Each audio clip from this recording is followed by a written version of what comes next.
For most people, a luxury cruise is the holiday of a lifetime. A special time to relax with family and friends, visit new places, and create memories.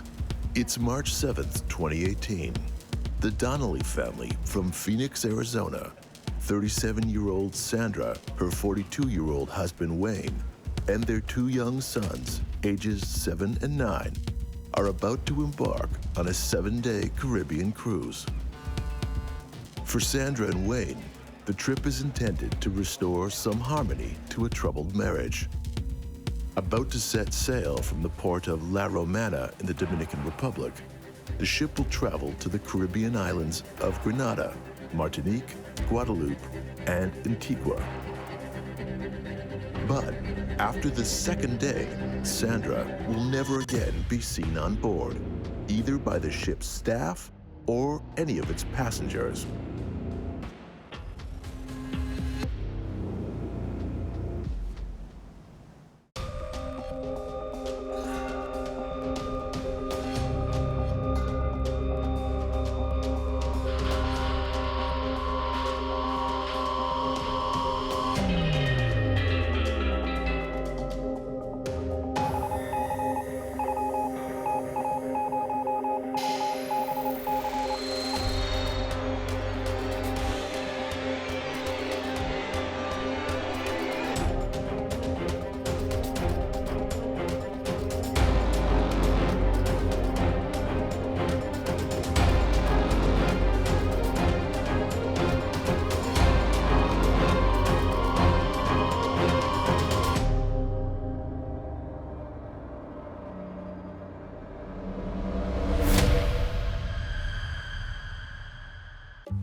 Phoenix couple Wayne and Sandra Donnelley are about to embark on a 7-day cruise with their two young sons. The marriage has been under pressure, and the trip is an opportunity for them to work on their relationship. Wayne, an elementary school teacher, meets Sandra, who is also a teacher, in 2005. They married 2 years later and welcomed their first son in 2009. When their second son is born, Sandra decides to take some time off from her teaching career to be at home with the boys. They move into a larger house. Once the boys are both in school, Sandra feels she's ready to go back to work. But by this time, she's become interested in a career in real estate and decides to leave teaching. After taking the required training, she becomes a licensed real estate agent in 2017.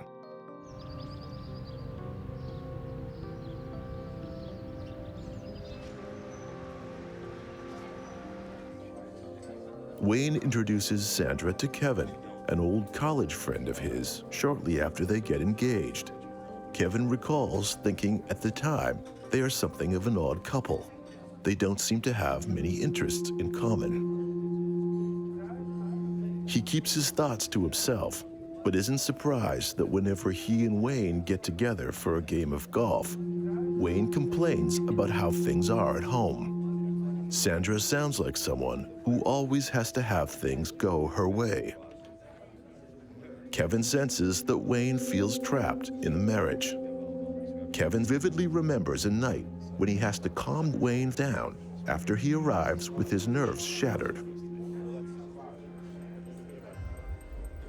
When Kevin decides to put his house up for sale, shortly after Sandra gets her real estate license, he feels he owes it to Wayne to offer Sandra the opportunity to be his agent for the sale.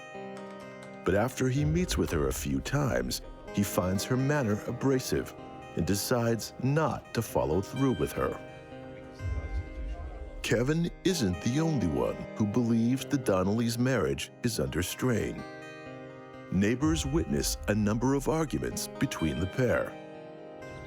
One Saturday, Sandra organizes an impromptu yard sale, gathering together several items from the garage and basement and setting them out on the front lawn.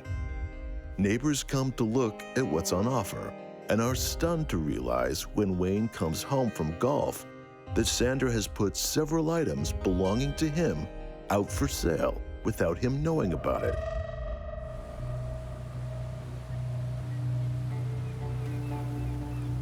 It's already past the point of no return when couples start to do things deliberately to antagonize each other. And on a cruise meant to paper over the cracks in their marriage, the reality of the Donnellys' situation is on display even before they get on the ship. Going on a vacation can be a real test of a relationship. It can make or break a couple even when there hasn't been any problems. So now you take a couple who has been having difficulties and you put them in the enclosed environment of a cruise ship, things can really get to a breaking point fast.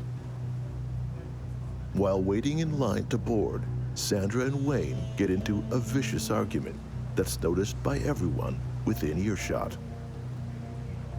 It's really telling that the kids didn't react at all when their parents are screaming at each other. This indicates to me that this was a common thing, that they were used to their parents fighting in this manner.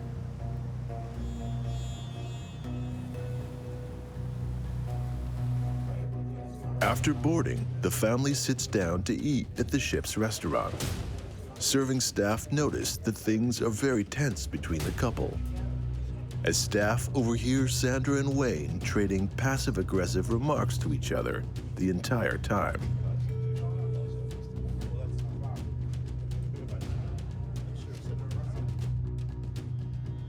In the evening, a member of the ship's housekeeping staff comes to the room to fold out the bed the boys will sleep on. Housekeeping notices that the family is now in good spirits, much happier than they were during dinner.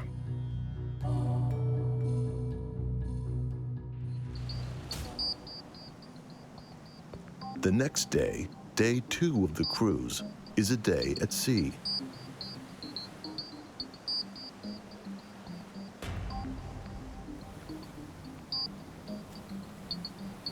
The following day, after the ship docks at the island of Antigua, the Donnellys prepare to disembark to do some sightseeing.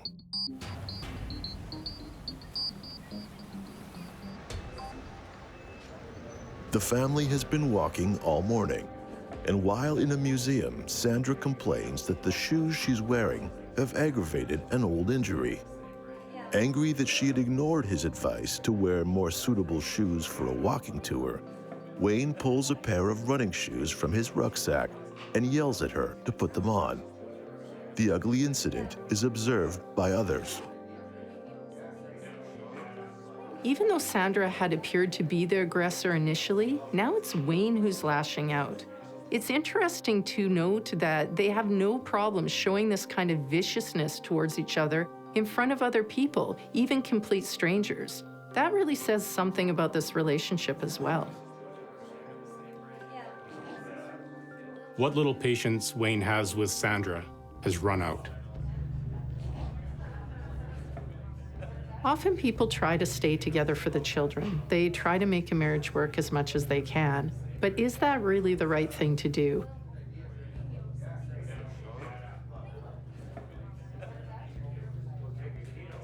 To those witnessing the exchange, Sandra appears shaken. Following the excursion on land in Antigua, the Donnelley family boards the ship once again, with the security system registering Sandra as returning to the ship that day with her family.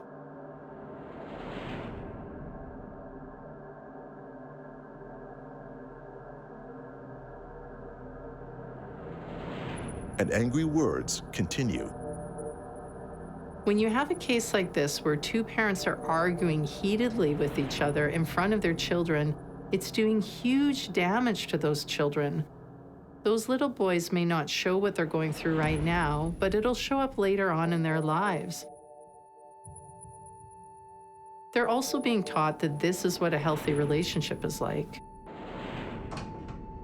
Wayne has had enough. He stops arguing with Sandra and tells the boys he'll take them to the ship's arcade. They leave the room together. Is it possible that Sandra and Wayne's arguments have started to attract attention?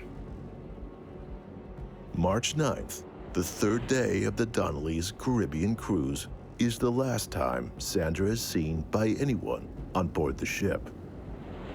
What happens between the time she is seen at dinner that evening in the ship's dining room and the following day when she is seen by neither passengers or crew?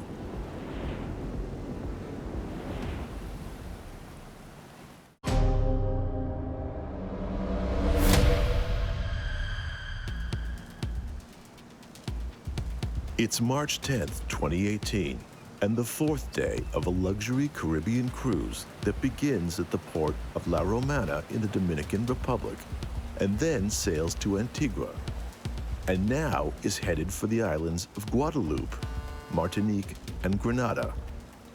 And on a trip that is meant to be a last-ditch attempt by Phoenix couple Sandra and Wayne Donnelley to save their marriage, it isn't difficult for observers to see that things are a long way from all right, even before they board the ship.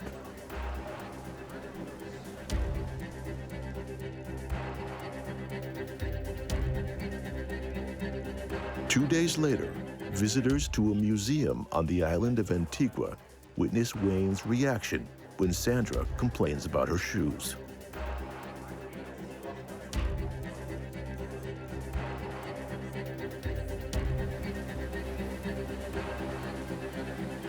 The third day of the Donnellys' Caribbean cruise is the last time Sandra is seen by anyone on board the ship. How is it that the 37-year-old real estate agent and mother of two would never be seen by anyone on board for the remainder of the entire cruise?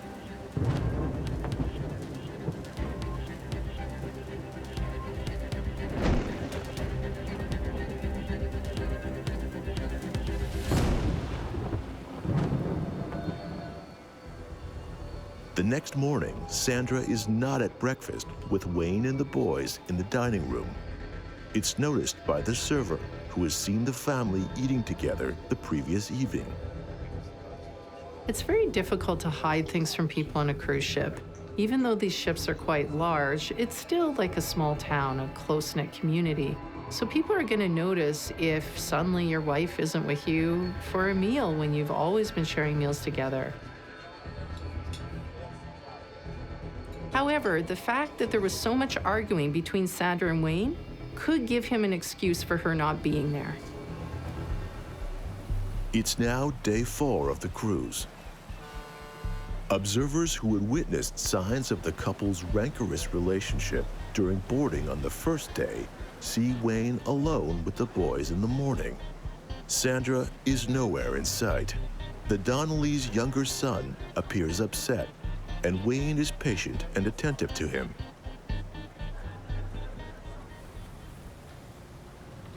With the ship docked in the port of Pointe Pitre in Guadeloupe, the guests have an opportunity to disembark once again and do some sightseeing.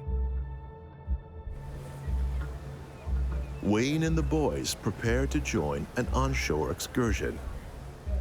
But where is Sandra on this day, or the previous day? Why wouldn't Sandra have joined Wayne and their kids on this excursion? Guadeloupe is an archipelago of 12 islands, 6 of them inhabited. It's actually part of France. Its citizens are French, and it relies on France for economic support, in addition to its tourism industry.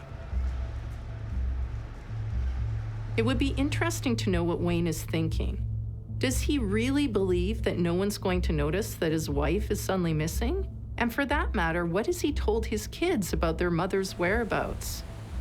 If only we could read his mind. No one on board has seen Sandra since the previous day, when she is registered as returning to the ship following the stopover in Antigua. In the evening, when housekeeping arrives to ready the bed for the boys, Wayne tells her not to bother because there are only 3 people staying in the room now, not 4, and he and the boys will be sleeping together in one bed. Where is Sandra? What has transpired to make him certain she will no longer be sleeping in the room? Wayne packs up the family's suitcases, putting items of Sandra's in his own.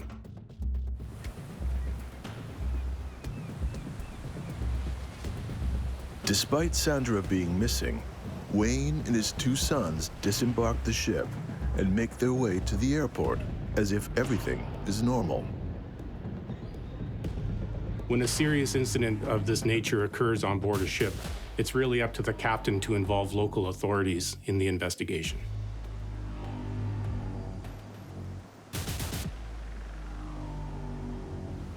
Could Sandra and Wayne's non-stop arguments finally have pushed one of them over the edge?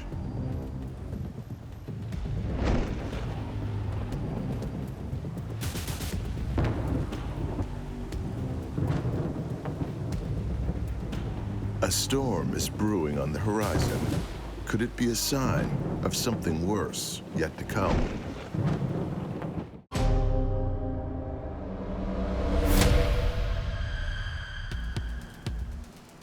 March 9th, 2018.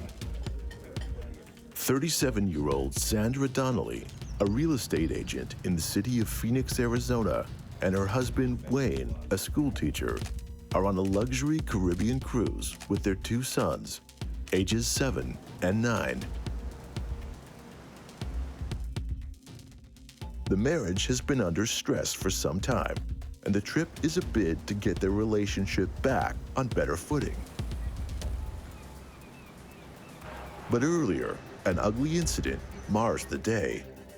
The family has gone ashore during a stopover in Antigua, and while in a museum, Wayne lashes out at Sandra when she complains about her shoes. He hands her a pair of runners, telling her to put them on and shut up.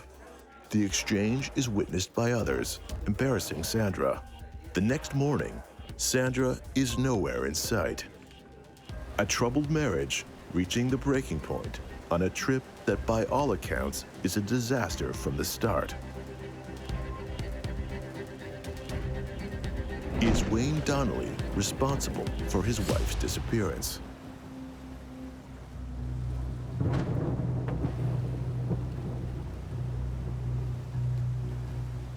It seems like she was the aggressor in this relationship.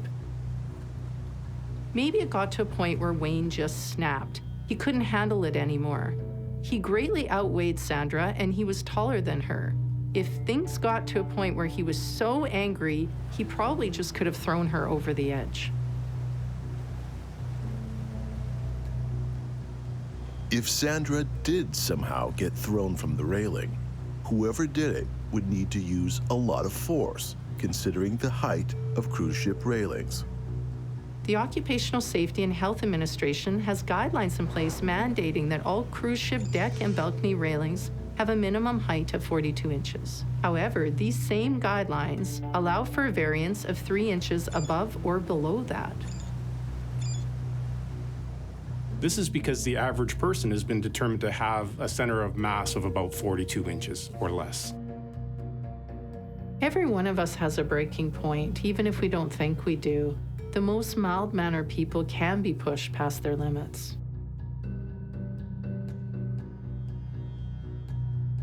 The most plausible explanation for somebody disappearing at sea is that they went overboard, either dead or alive. Is it possible that Donnelley disposed of his wife's body after he murdered her, or did he throw her over the railing while she was alive?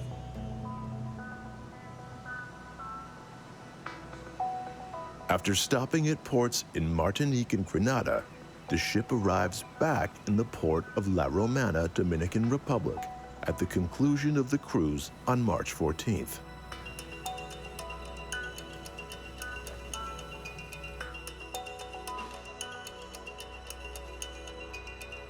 Wayne packs up the family's suitcases, putting items of Sandra's in his own, at the conclusion of the cruise. But upon disembarkation, the electronic records show that one less passenger is on the ship than there had been 7 days earlier when the ship set sail.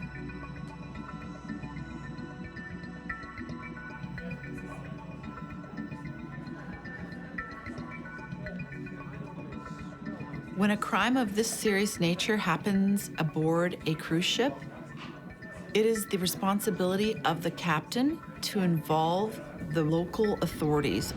Cruise ship crews are not equipped to handle anything like a missing person or a murder. They are not crime scene investigators.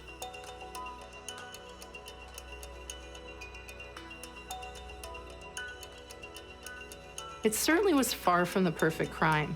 It's hard to say whether Wayne just didn't know about the technology, didn't know about these electronic records, or did he honestly believe that no one would notice that his wife was no longer with him? Either way, it was a pretty big mistake.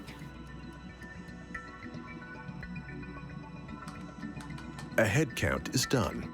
Within a few hours, it's determined that the missing person is a member of the Donnelley family.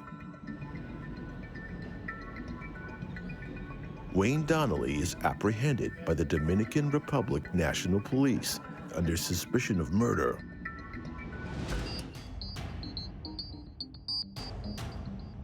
At a preliminary hearing, he is remanded by a judge and held in custody while an investigation begins.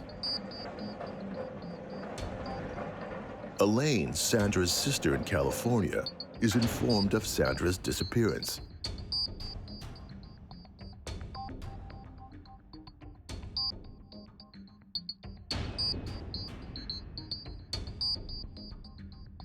Arrangements are made for the Donnelly's sons to be flown to California to stay with her while Wayne remains in custody in the Dominican Republic. These poor kids, talk about trauma. Now they're without both parents, they're on a flight alone to their aunts in California, and who knows what they saw the night their mother disappeared. Dominican Republic criminal law applies to both citizens and foreigners. They can be detained for up to 48 hours without charge, and foreigners can be detained for the duration of the investigation and the trial process to ensure they don't leave the country. Wayne tells the police that the family was together up until the ship stopped at Puerto Pietra, Guadeloupe, where he'd taken his sons ashore on a sightseeing excursion. But when he returns to the ship, he discovers that Sandra, her suitcase, and her mobile phone are gone, leading him to believe that she's left the ship on her own during the stop there. Wayne tells them he assumes Sandra would either meet him and their sons when they arrive back in the U.S., or that she has left the marriage. The police don't buy Donnelly's story that Sandra simply walked away. They question why items belonging to her are in Wayne's luggage. The police aren't buying Wayne's story. They know Sandra would have never left her kids behind in that situation. Mothers don't just abandon their kids that way. Although he tells the ship's housekeeping staff that evening that there will now be only 3 people instead of 4 staying in the room, Wayne never reports Sandra missing to the authorities on board the ship for the entire remainder of the cruise. This immediately casts suspicion on him. Why wouldn't he report his wife missing even if she did leave the ship of her own free will on Guadeloupe? Keeping this information to himself really makes him look suspicious. Donnelly is assigned a lawyer. Hector Rodriguez is convinced of Wayne's innocence regarding Sandra's disappearance and believes that she should in fact be considered a missing person. The media quickly pick up the story. Media can be relentless when it comes to this kind of story. It has all the elements, the mystery, the intrigue, the drama between the two partners, but this isn't the kind of famous anyone wants to be. This is a really, really hard trial to be at. The family is torn apart by what happened. It's very, very hard for them to picture that this person could murder their mother. There's no coming back from this. Nothing is ever going to bring their mother back.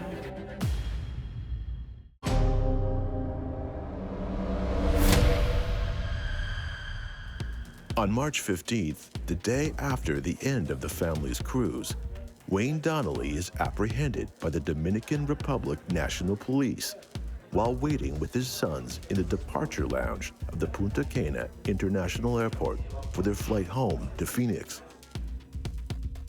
He's taken into custody for questioning regarding his missing wife, and his luggage is seized.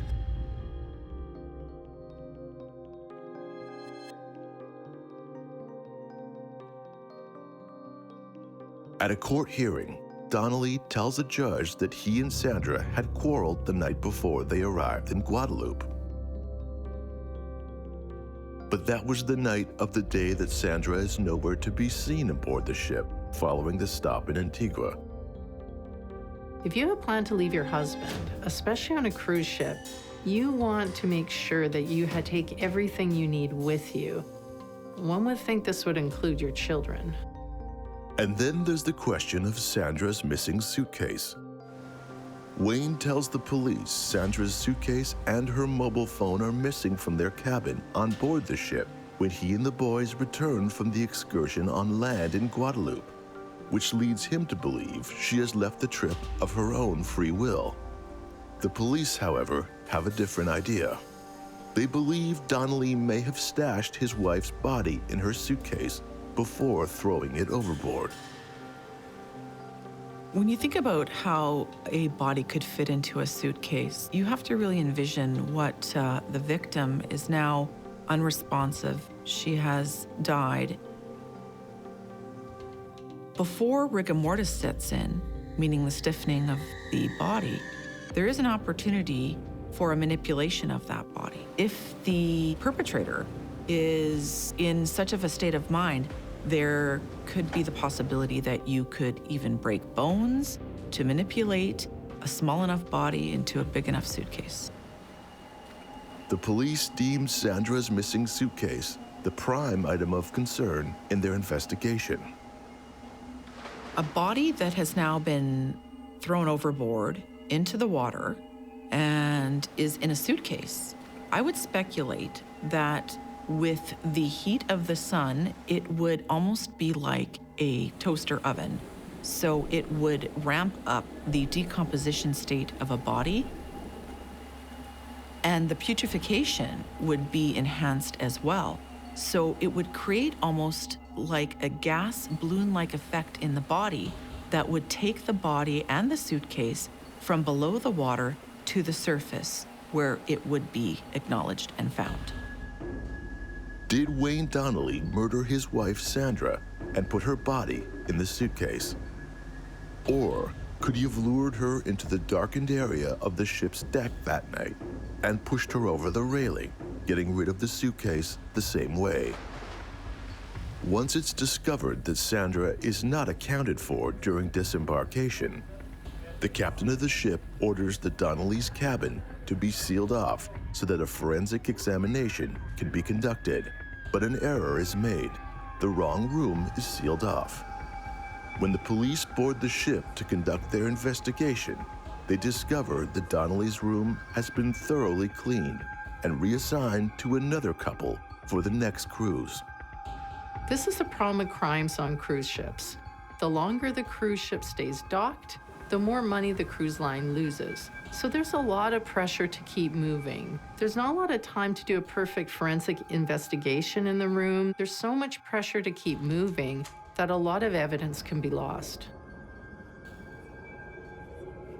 A forensic examination and investigation was never performed on the Donnelley suite on the cruise ship. As a former medical examiner investigator, I would be very concerned that there was a missing person or perhaps even a deceased individual within that suite. So therefore, I would always secure the suite to protect or say preservation of evidence of what is going on within that suite. Usually, if an individual was thrown, then you're usually trying to fight yourself from being there, and that's why I say there may potentially be fingerprints of hand grips on there where that individual is trying to protect herself from being thrown over. Unfortunately, without a forensic examination, no one will ever know if the cabin was a crime scene. Had they actually examined the cabin, the suspicion that he murdered his wife might have been supported by evidence located in that suite. You have to understand that there may be fingerprints all over the suite, within the bathroom, the countertops, the railing outside on the cabin suite. No one will ever know if there were signs of a struggle or evidence of a murder having taken place there. Some of the factors and things that we would be looking for within that crime scene or potential crime scene would be, for example, blood. And when we're opening drawers, are there droplets of blood that someone in a state of panic forgot to clean up? We'd be looking for fingerprints. For example, if the individuals would have had their fingerprints all over the room because they're technically staying there. But the pattern of the fingerprints, if we were to dust the room, does it indicate that there might be or suspect to be an altercation that happened between two individuals? Also, for fibers of sort of the clothing that the individual was wearing. Are there fibers that now are missing because her suitcase was missing? Or perhaps even any sort of indication that there was a cleanup or furniture that has been moved. These are all clues and signs that we would be looking for. While Wayne remains in prison, his lawyer postulates an idea. Rodriguez asks Wayne if he thinks it's possible that Sandra may have been having an extramarital affair. Police had no evidence that he had murdered his wife, yet they were unwilling to even accept the idea that she was alive somewhere and that she had walked away from their marriage. It really is unfortunate that the cabin wasn't able to be examined before they cleaned it. What if Sandra isn't dead? What if Sandra is alive and well, living with a new identity, while Wayne sits in jail, waiting for trial for her disappearance?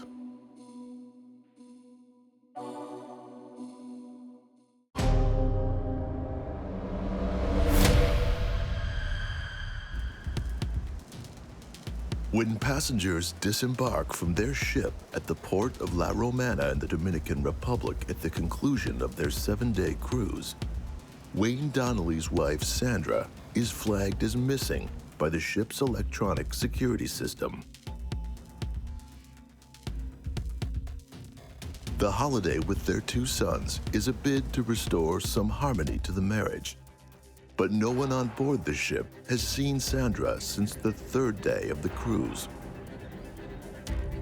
The day following the end of the cruise, Donnelly and his 2 sons are waiting in the departure lounge of Punta Cana International Airport to board their flight home to Phoenix. But the Dominican Republic National Police, alerted by ship's authorities that Donnelly's wife is missing after a roll call is taken, catch up with him just as he and the boys are about to board their flight.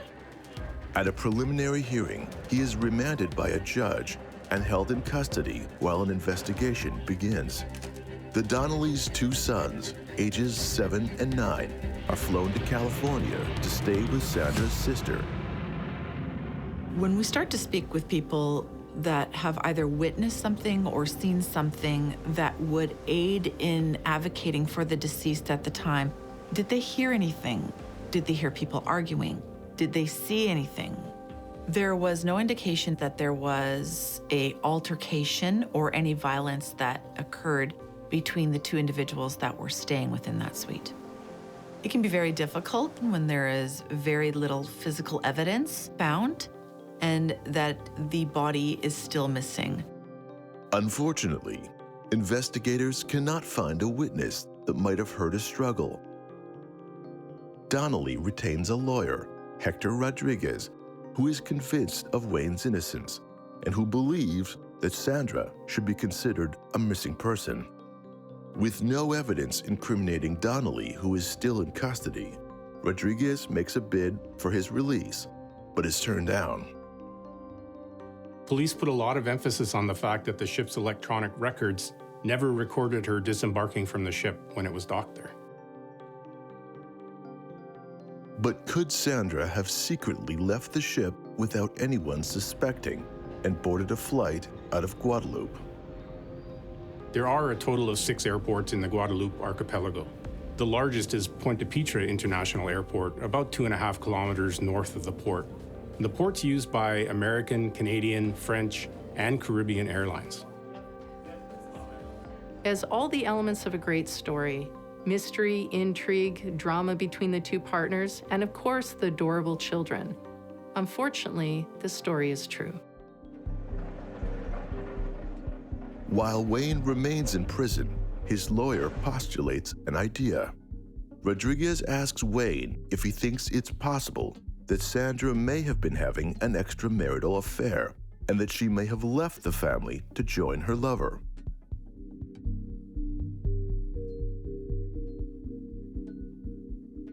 Wayne is stunned at the suggestion, but agrees to the plan when Rodriguez proposes arranging for a forensic investigation of Sandra's laptop back in Phoenix.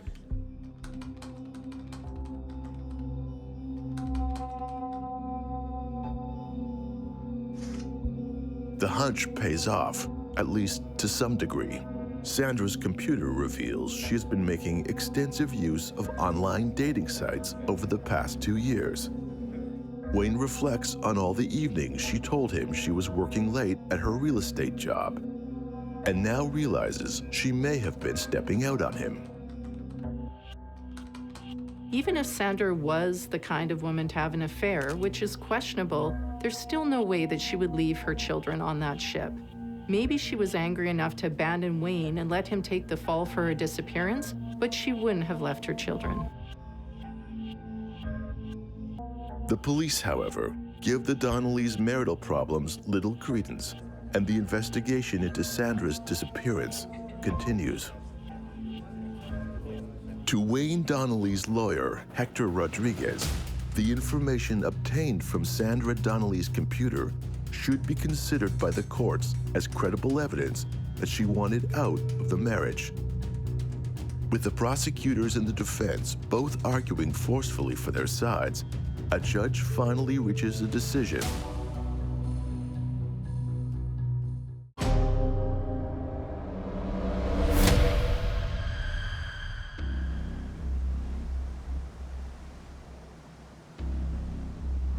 Phoenix, Arizona couple Wayne and Sandra Donnelley are on a 7-day luxury Caribbean cruise with their 2 sons. But when the ship docks at the conclusion of the cruise in the port of La Romana in the Dominican Republic, the electronic records indicate Sandra is no longer on board. The ship's authorities alert Dominican police, and Wayne Donnelley is taken into custody for questioning in connection with his wife's disappearance. He tells the police he believes Sandra walked away from the marriage when the ship stopped at the port of Pointe Pitre on the 4th day of the cruise, taking her suitcase and mobile phone with her.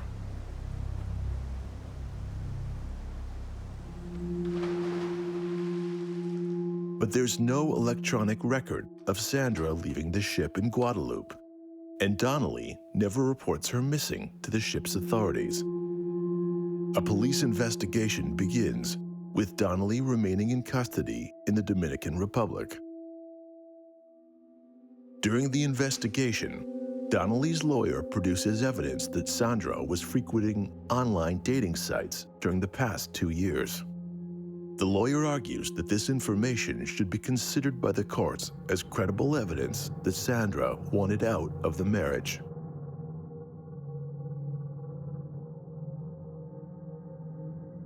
But the police focus instead on Sandra's missing suitcase and the fact that the ship's records do not show her leaving the vessel in Guadeloupe.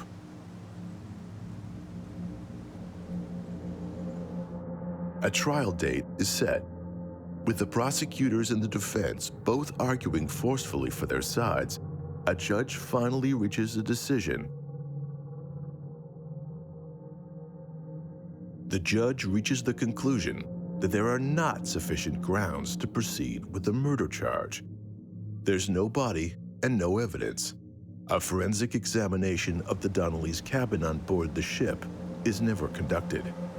Wayne Donnelley is released, free to return to the United States. Once home, Wayne flies to California, where his sons have been staying with his sister-in-law Elaine, and brings them home to Phoenix.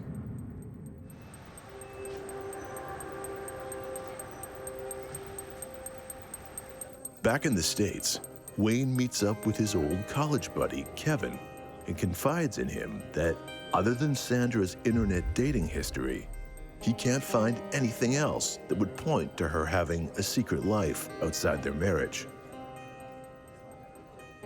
But Kevin tells Wayne that when he was considering Sandra as the agent to handle the sale of his house, he witnessed her receiving calls on her mobile that had a definite flirtatious aspect. At the time, it made him wonder if she was conducting an affair. Wayne seems to take the news well. He shrugs off the rumors of Sandra's cheating and says he's moved on with his life. But now, Wayne Donnelly's own past is about to catch up with him in Phoenix. Seeing an opportunity in Sandra's new career as a real estate agent, Wayne convinces her to forge documents that would show the Donnellys sold the house they had purchased 6 years earlier, but which they then repurchased using false names at a greatly reduced price, thus setting them up for lower mortgage payments. Fraud investigators looking to interview Sandra learn she has disappeared. Wayne is interviewed instead. It doesn't take long for them to determine he was part of the scheme, and he is arrested and charged with fraud. It's somewhat ironic that you escape a murder charge in a foreign country only to come home and be investigated for fraud. 37-year-old Sandra Donnelley disappears on March 9, 2018, during a luxury Caribbean cruise with her family. Did she walk away from her marriage to start a new life elsewhere? Or was she murdered and her body disposed of at sea by her husband? The mother of two has never been seen or heard from by anyone since. Once the prime suspect in her disappearance, then cleared of a murder charge for lack of evidence, Wayne Donnelly is almost certainly the only person who knows what could have happened to Sandra.